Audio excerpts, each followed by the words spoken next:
here, in the middle of a domino effect. One that started years ago, and one that shows no sign of stopping. A bombshell story said UFOs are real. A whistleblower said the government knows. The military has encountered them. Every day, for years, there are videos and photos. Insiders say off-world vehicles. Congress says we need to know more about the UFO. A task force created to figure it out. Are they aliens? Is there doubt? A report's released saying maybe it's real. The information comes with an official seal. A UFO office without delusions will look to the skies and find conclusions. The government seems ready for the long haul, and on the dominoes fall. I will tell you unequivocally that there is very compelling evidence that we may not be alone. This all seems like it's heading towards an ultimate truth no longer ignored. A revelation, for better or worse, will further define the universe. But the story was too good to be true. The story was wrong. And instead of being closer to the truth, we probably couldn't be further away.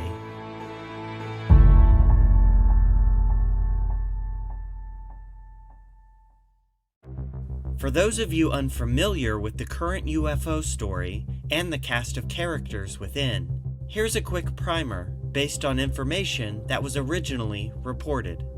In 2007, at the behest of Senator Harry Reid, the Pentagon, via the Defense Intelligence Agency, created a UFO program called the Advanced Aerospace Threat Identification Program, or AATIP. The first director of AATIP was a person whose name wasn't reported and who remained unknown. The next director of AATIP was Lue Elizondo, a counterintelligence official at the Pentagon who by now has become the face of the whole story.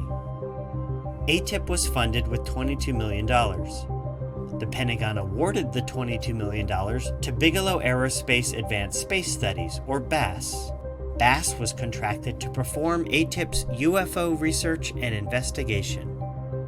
BASS was founded by millionaire and longtime Harry Reid financial supporter Robert Bigelow. Bigelow's been hunting UFOs his whole life. Within the BASS team was Hal Puthoff, a former member of the Church of Scientology who claims to be a psychic who can predict the future. During the Cold War, Puthoff was involved in the CIA's Project Stargate, which attempted to create psychic spies that could use paranormal powers to fight the Russians. Stargate was shut down after not achieving this goal. The rest of the BASS team was largely unknown. AATIP investigated UFOs for 5 years, from 2007 to 2012. In 2012, the Pentagon pulled the program's funding and shut it down, saying it was determined that there were other, higher priority issues that merited funding.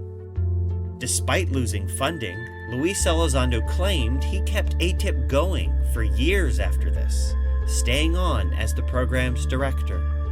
On October 4th, 2017, Elizondo resigned from his job at the Pentagon, frustrated that UFOs were not taken seriously by military leaders at the Department of Defense. Immediately after his resignation, Elizondo, Hal Puthoff, and others took the AATIP UFO story to former Blink-182 rock star Tom DeLonge and his To the Stars Academy, or TTSA, a for-profit science and entertainment company. On October 11th, TTSA held a press event featuring Tom DeLonge, Lue Elizondo, Hal Puthoff, and other former government officials who claimed to have new revelations about UFOs. DeLonge introduced Elizondo to the world for the first time. My name is Lue Elizondo. For nearly the last decade, I ran a sensitive aerospace threat identification program focusing on unidentified aerial technologies. It was in this position I learned that the phenomena is indeed real. In addition to revealing Elizondo and the Pentagon UFO program, DeLonge also announced that he was going to build an exotic craft with an energy source that can revolutionize the world. Build his own UFO. Another presentation by former DoD official Chris Mellon revealed a shocking new UFO case, and he displayed a large photo of the UFO. At one point, the object soars to 80,000 feet, hovers, then drops at supersonic speeds, coming to a full stop. How did it accomplish these feats? The UFO in the photo was later reported to just be a blurry party balloon. The mainstream media reaction to this event was couched as cheeky celebrity news, rather than science or national defense. But that was all about to change. On the same day he resigned, members of TTSA had introduced Elizondo to UFO author and longtime UFO researcher Leslie Kean. She interviewed him and published 2 stories in the Huffington Post in mid-October, which revealed in a media exclusive the existence of the Pentagon UFO program and Elizondo's role in it. However, these 2 stories were still mostly ignored by the mainstream media. Leslie Kean then reached out to longtime associate and journalist Ralph Blumenthal. Blumenthal pitched the AATIP and Elizondo story to the New York Times. And on December 16, 2017, the New York Times and Politico released front-page bombshell news stories that revealed the Pentagon's AATIP UFO program to the world. Included in the stories were videos of UFOs filmed by the U.S. Navy. Within hours, dozens of other news agencies had the story. Within days, hundreds. The first domino had finally fallen. There is very compelling evidence that we may not be alone, whatever that means. Full speed ahead. Ain't gonna stop till we're all the way there. Full speed ahead. But some people had doubts. They noticed that something was off, that some things were not adding up. One of those people was researcher John Greenwald, one of the nation's leading authorities on government secrets. He runs the Black Vault, a website that hosts millions of pages of government documents obtained via the Freedom of Information Act. When he read the December 2017 UFO stories, he immediately noticed some strange discrepancies. Well, right off the bat, I noticed that the reporting from Brian Bender at Politico and Leslie Kean, Ralph Blumenthal, and Helene Cooper at New York Times had a slightly different program name. Politico says Advanced Aviation Threat Identification Program. New York Times reports Advanced Aerospace Threat Identification Program. Why was there that difference? The amount of sources that both news media outlets had were very, very small and likely the same. So how is it that the reporting was different? As the reporting went on, it got worse. I mean, there were like 7 or 8. I lined them all up with dates and who the media outlet was. And there were like 7 different variations of what AATIP even stood for. And to an investigator or researcher like myself, and there's a lot of other people out there, if you're looking into something, you need to have the name right. Because if you don't have the name right, how are you going to find anything? Right, because when you submit a Freedom of Information Act request, you have to be specific with the government what you're asking for. So if you requested for the Advanced Aviation Threat Identification Program, they could come back and say, hey, that doesn't exist. Absolutely. Because the name was wrong. Yep. And you could suddenly be on a goose chase looking for the truth, for the real documents, correct? Absolutely. The accuracy there was incredibly important. The Pentagon officially acknowledging its Advanced Aviation Threat Identification Program. Pentagon has confirmed the existence of the Advanced Aerospace Threat Identification Program. The Advanced Aviation Aerospace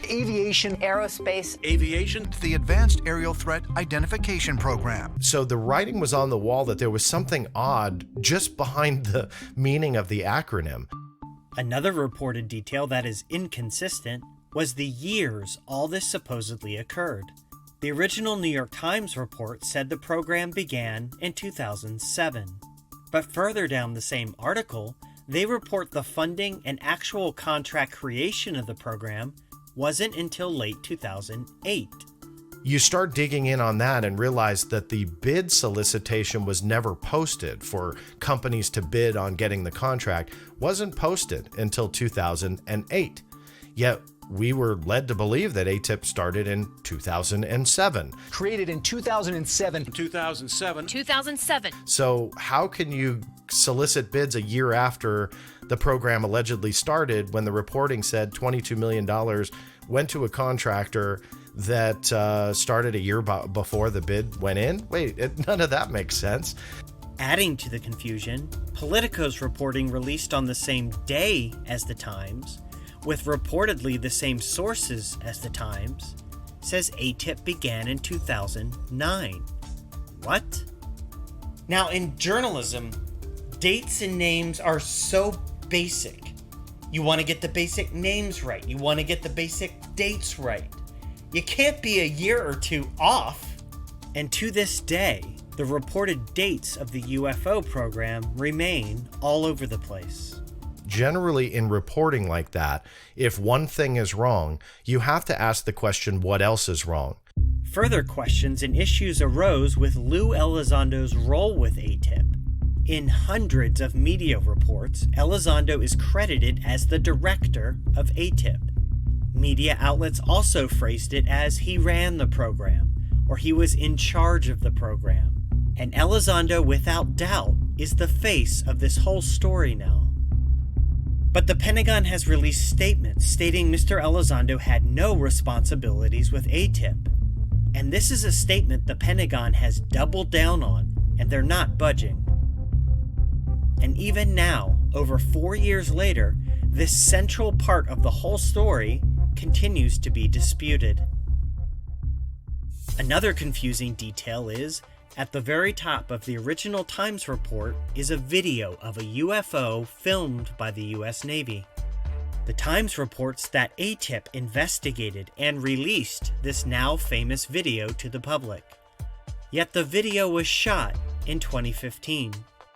AATIP shut down in 2012. Also, the Department of Defense released a statement saying no, that video had not been cleared for public release. And some in the media wondered how much of this was simply a so-called sweetheart deal between Senator Reid and his longtime friend and financial supporter, Robert Bigelow.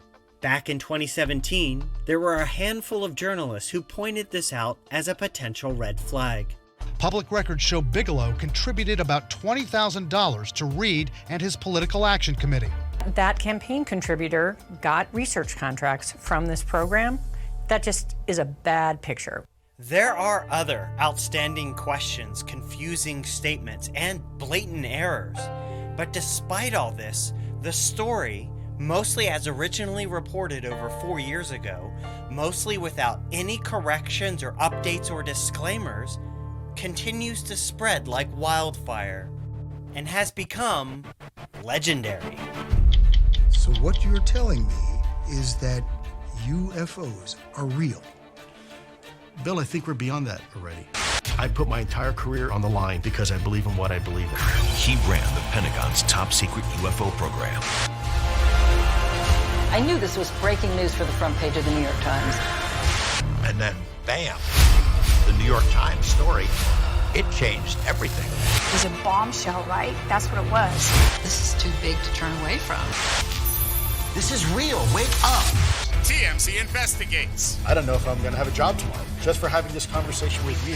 UFOs, the Pentagon Proof, Tuesday at 8. Then, in October of 2021, the plot twist. Remember that unknown and unnamed individual who was the first director of the AATIP UFO program? Well, we eventually learned his name, James Lacatski. And after that, we learned his story. He's finally come out of the shadows to set the record straight. Lacatski, along with Colm Kelleher, a project manager for the Pentagon program, and journalist George Knapp, released a book titled Skinwalkers at the Pentagon, an insider's account of the secret government UFO program. They say the story we've been told for over 4 years is wrong. Lacatski's book says, since the December 2017 article in the New York Times, there has been a multi-year frenzy of speculation, misinformation, and confusion about the nature of the program.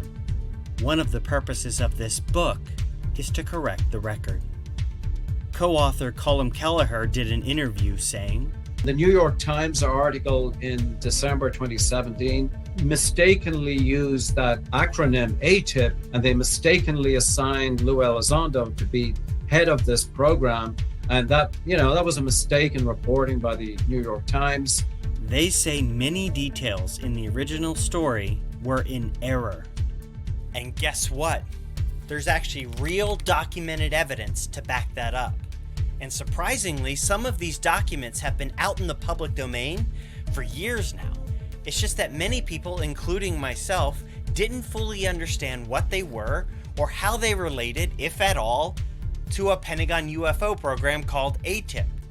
Probably because they don't mention anything about AATIP and they don't mention UFOs. They mention something else. So I now present to you the mostly untold and underreported story of the Pentagon's AAWSAP program.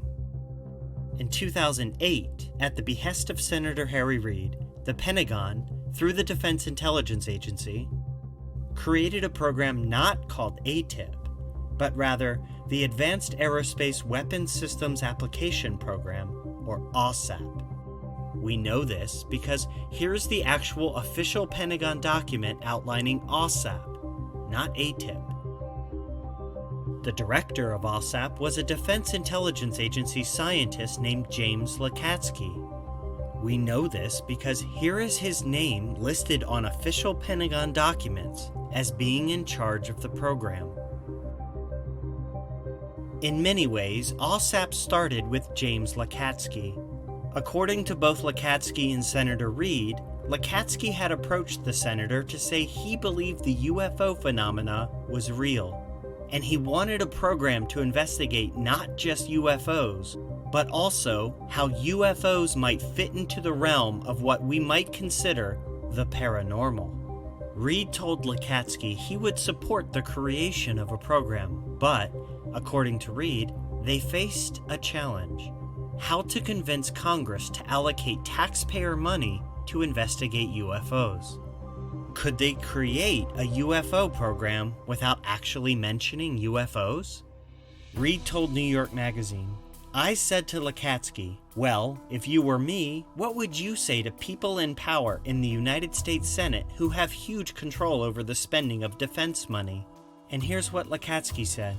What I will do is prepare something for you that anyone can look at that wants to, and it's strictly science. He put it in scientific language, what the study should consist of. Here are the actual AAWSAP contract objectives. There are no mentions of UFOs at all. To anyone reading it, it might seem like just a normal aerospace technology contract. The actual objective of the program was essentially, using currently evolving technology trends, predict what kind of aerospace technologies foreign adversaries will have 40 years from now. That's basically it. AAWSAP appeared to be something normal, that the government would normally spend money on. AAWSAP was funded with $22 million. The Pentagon awarded the $22 million to Bigelow Aerospace Advanced Space Studies, or BASS. BASS was contracted to perform all of AAWSAP's technical research and analysis. We know this because here is an actual Pentagon document acknowledging BASS as the contract recipient. BASS was founded by millionaire and longtime Harry Reid financial supporter Robert Bigelow. Within the BASS team was Hal Puthoff, who we already briefly discussed, as well as other scientists with a history of unorthodox ideas, including Dr. Colm Kelleher and Dr. Eric Davis, an astrophysicist who's written papers discussing psychic teleportation, time travel through Stargate wormholes, and bending spoons with your mind. BASS hired a team of 50 people, and then the work on AAWSAP began. On the surface, AAWSAP appeared to be an aerospace technology program. To Harry Reid, in his words, AAWSAP was actually a program to study UFOs and related phenomena. With Bass, however, that so-called related phenomena would take AAWSAP in a shocking and very unexpected direction. A lot of AAWSAP's investigations took place at Skinwalker Ranch, a supposed paranormal hotspot in Utah owned by Robert Bigelow. As outlined in great detail, on the record, by Lacatski and Bass leadership, the so-called Pentagon UFO program was not just a UFO program, but rather an investigation into a cornucopia of spooky and scary things, including werewolves, ghosts, and half-dinosaur, half-beaver monsters. Literally. The project manager of the program referred to Skinwalker Ranch as a paranormal Disneyland. So the idea was to have a living laboratory on Skinwalker Ranch that we could assess what was going on. Unusual creatures, discarnate voices, poltergeist activity. So it was a paranormal Disneyland that really started the whole thing off.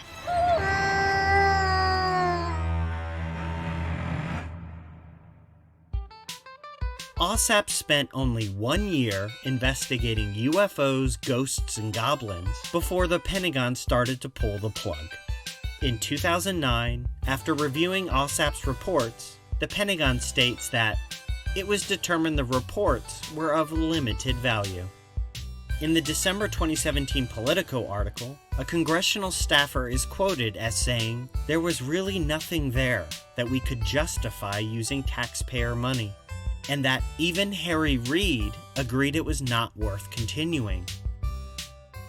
The Pentagon decided not to renew AAWSAP's funding and shut it down completely by 2012, stating that the program was terminated in 2012 due to lack of real progress and concerns about the viability of the program, and that it was determined that there were other higher priority issues that merited funding.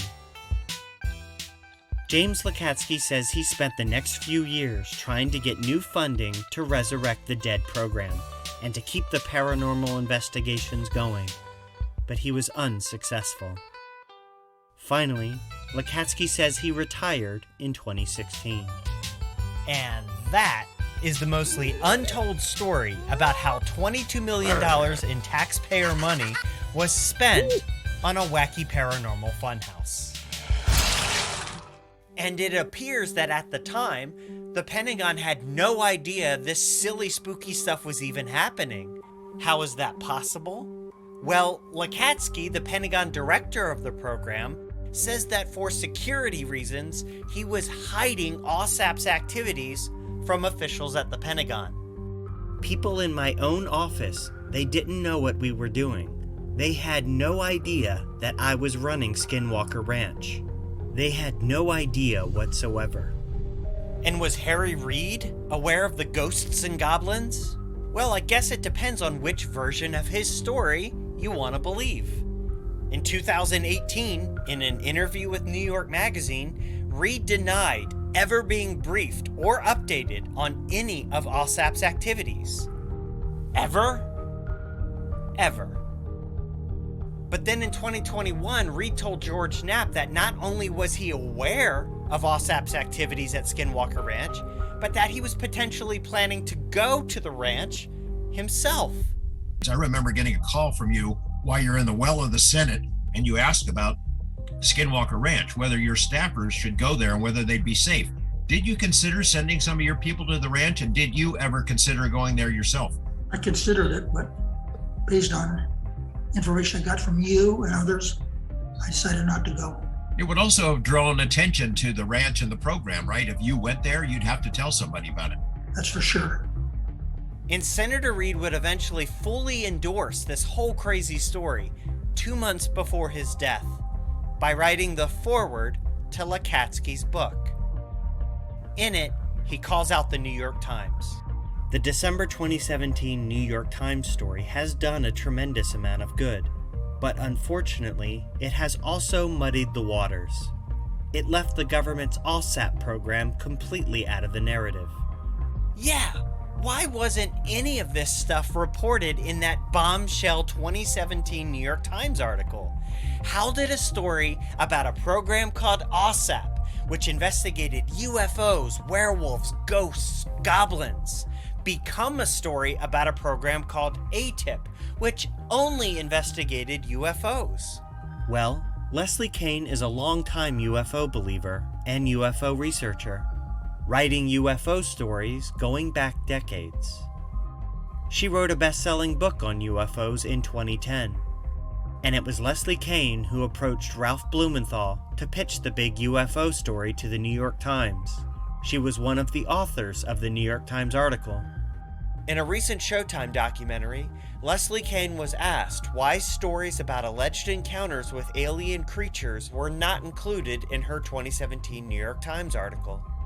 And she replied that her specific goal with that article was to give UFOs credibility, so she avoided reporting on some things. I chose not to focus on it because the angle that I was taking in my reporting was to try to get credibility for the subject, and I knew that that was not the way to go. That was not the first step in terms of getting people to accept this. So an author of the original New York Times article, the article that was the first domino to fall in all of this, says she wrote the article with a specific angle in mind: get people to accept UFOs as real. That sounds like the goal of an activist, not a journalist. But I see where she's coming from, because could you imagine if that first New York Times article had talked about werewolves and poltergeists and giant dino beavers? It would have been laughed at and ridiculed and used as a prime example of the government wasting taxpayer money. But because all of that wasn't mentioned, and only unidentified flying objects were, that New York Times article continues to validate UFOs with not just your average citizen, but also with members of Congress. Since the New York Times story came out in December 2017, it's politically viable for elected officials to come forward and say, I support this kind of research. But that's for researching things in the sky that might be a threat to national security or to aviation safety. It's another matter for a politician to say, I agree with spending money to investigate places like Skinwalker Ranch with spooky stories of boogeymen and werewolves. No politician is going to fund poltergeist research or looking into werewolves. They'd be crucified. So how much of the actual story did the original New York Times article report? How much of the actual story is currently influencing Congress? The scope of the AAWSAP program was gigantic compared to the small sliver of information that was reported via the New York Times. And so the purpose of the book was really to set the record straight. I think the book really encapsulates about 97% of AAWSAP, whereas the 3% was what the New York Times article had described. 3%. According to those actually in charge of the actual program, the original New York Times article about the program only contains 3% of the actual story. 97% wasn't included. So let's talk about the 3% that was. It was originally reported that the name of the program was AATIP, and it was led by a guy named Lue Elizondo. So first, where the heck did the name AATIP come from? In his book, program director James Lacatski writes, AATIP was a made-up, substitute name to describe AAWSAP. A made-up name? So he's saying that AATIP didn't even exist, that AATIP itself was a nickname, and only a nickname, to the AAWSAP program. So they were the exact same thing. AATIP was just a nickname, AAWSAP being the program. The program was nicknamed Advanced Aerospace Threat Identification Program, AATIP. People have had trouble trying to get documents out of the Pentagon by saying they want all documents in AATIP, and they have a hard time because that wasn't actually the name of the program. The top name there is the actual name of the program, but AATIP was the nickname that it went by. And even Harry Reid and the Pentagon have previously agreed with this. Reid stated in an interview that AATIP and AAWSAP should be considered together. When researcher Roger Glassell asked about the names AATIP and AAWSAP, a Pentagon spokeswoman replied that they were the same program, and that AAWSAP was just an alternative name for AATIP.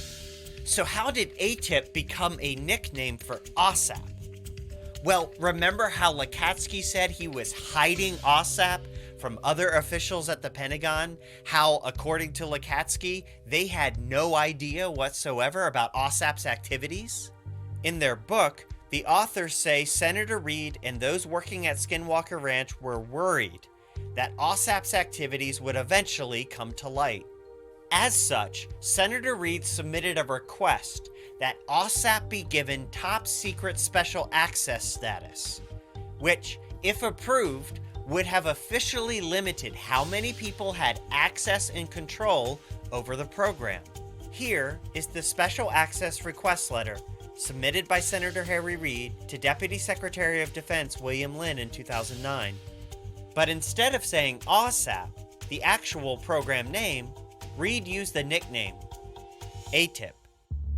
But Reid's plan to protect AAWSAP apparently backfired. His request was denied, and his letter was widely distributed within the Pentagon. The cat was out of the bag. Suddenly, the rest of the Pentagon, which had no idea that this program was underway, they had no idea. Suddenly, everyone knows about it, and they start asking questions. Gosh, what if this gets out that we're involved in study of UFOs and ghosts and creatures? So two things appear to have happened here. One, Reid's letter was the first time many within the Pentagon had even heard about this program, and Reid's letter used the nickname AATIP. So according to those who were previously in the dark about all this, AATIP was the name of the program. 2. The Pentagon didn't want this embarrassing story spreading outside the Pentagon. They didn't want it in the press, and they didn't want speeches in Congress about government waste. So they moved to shut it all down. The New Yorker quotes a Pentagon official saying, "People worried that if all this came out, that the government was spending money on this will be a bad story." The Pentagon pulled AAWSAP's funding in 2010, and by 2012, the funding had completely dried up and AAWSAP was officially dead. But despite the program being shut down, Lue Elizondo, who had become interested in the UFO aspects of AAWSAP, claims he kept the effort going at the Pentagon. According to James Lacatski, Elizondo adopted and appropriated the name AATIP to describe this new, small, unfunded, and unofficial effort. Lacatski has only done a handful of interviews since going public. Here's a revelatory clip from one of them on the Coast to Coast radio show where he specifically addresses this. The AATIP name was created for a letter that Senator Reid sent in trying to establish a DOD SAP for our program for various reasons. And Lue used that name when he, and I guess it had to be in the time frame of 2012, and he used the name AATIP. Nothing wrong with that. I mean, that's fine. But there was a difference between the two programs. Ours had $22 million in funding, his had zero. But he did his thing, we did ours. But I can say that we were the only game in town. So what did Lue Elizondo actually do? You know, the guy who everyone refers to as the director of AATIP, the Pentagon UFO program? Lue Elizondo, former director of the Pentagon's Advanced Aerospace Threat Identification Program. Lue Elizondo ran the Advanced Aviation Threat Identification Program. The man who ran that secret program, Lue Elizondo, thank you for joining us. Was he even involved in the official Pentagon program at all? In the 221-page book about the Pentagon UFO program, Elizondo appears one time. That's a bit strange, right? One time. At a 2009 dinner, sitting at a table with members of AAWSAP and BASS, where the authors claim he was telling war stories about his psychic powers. That's it. Well, Elizondo himself has stated multiple times on the record that he had nothing to do with AAWSAP, including this emphatic tweet, which says, "It's been brought to my attention that despite my constant assertion in the media about my non-involvement in AAWSAP, some are under the false impression that I was part of it. For the record, again and again, I was not part of AAWSAP." Elizondo instead says he was in charge of the Pentagon's AATIP program, which I think we've established probably didn't even exist. Insiders say it was not an official program. It was a completely separate small initiative. A small unofficial effort. Not a program as the P in AATIP suggests, but more in his spare time, when his normal day job allowed, he looked for UFOs. There are two pieces of documentation that further supports this. One is an email from the year 2020, released via the Freedom of Information Act to John Greenwald. In it, Elizondo is challenging the Pentagon press office regarding their statements denying his role with AATIP. Elizondo concedes that his AATIP could be defined more as simply an activity versus an actual program. The second is an annual Pentagon evaluation of Elizondo from the year 2016. It outlines all his officially assigned responsibilities at the Pentagon, none of which have to do with UFOs, or anything called AATIP. So with all that in mind, let's look again at the Pentagon's official statement regarding Elizondo. That appears to be a true statement.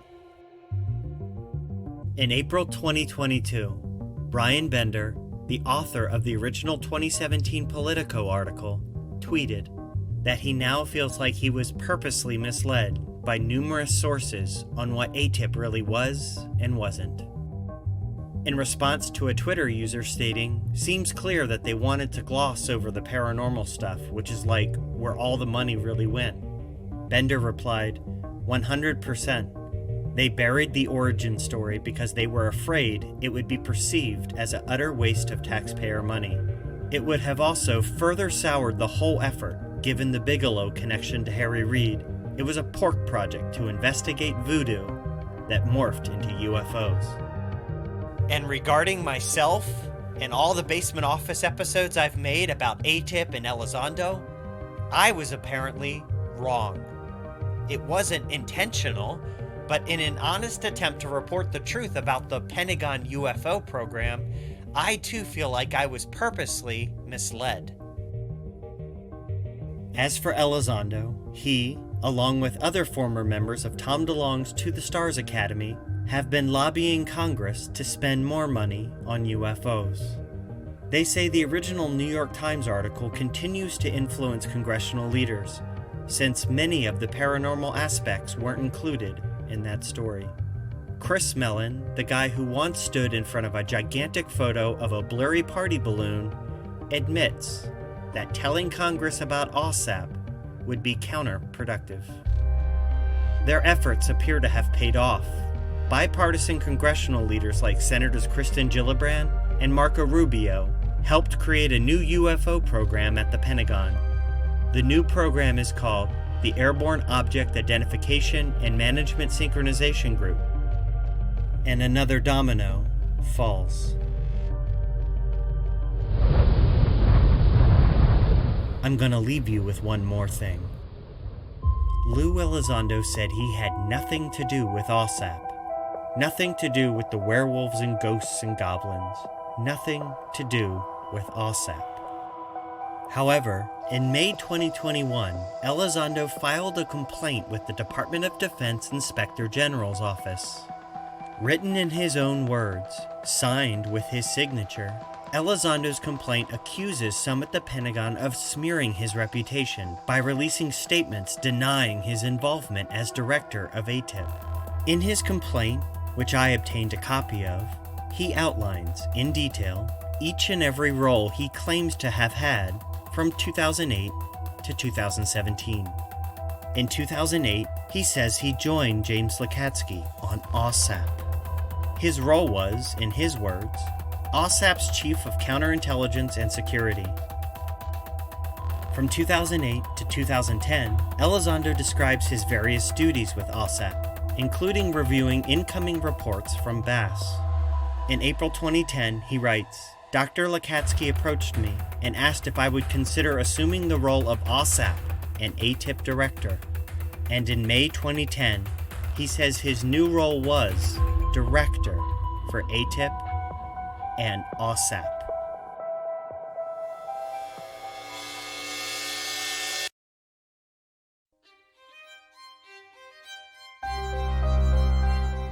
I think we should stop and ask ourselves, how did we get here? What stories brought us here? Who told those stories? Are we closer to the truth? Or are we further away? Perhaps to find the answer, instead of waiting for the next domino to drop, maybe there's only one thing left to do.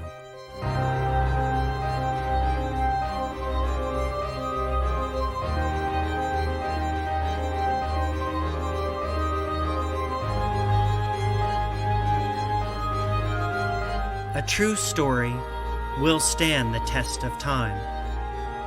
Change one thing, and it can look completely different, like something else altogether.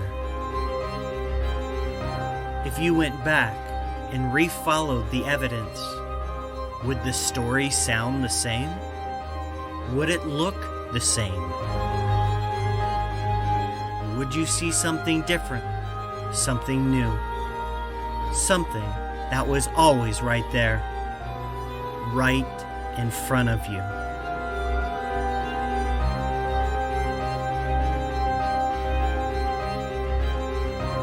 You are here at the beginning. Over the next few episodes, we will go back to re-examine and reassess some of the most incredible UFO stories ever told. The only question is, where will this new journey take us?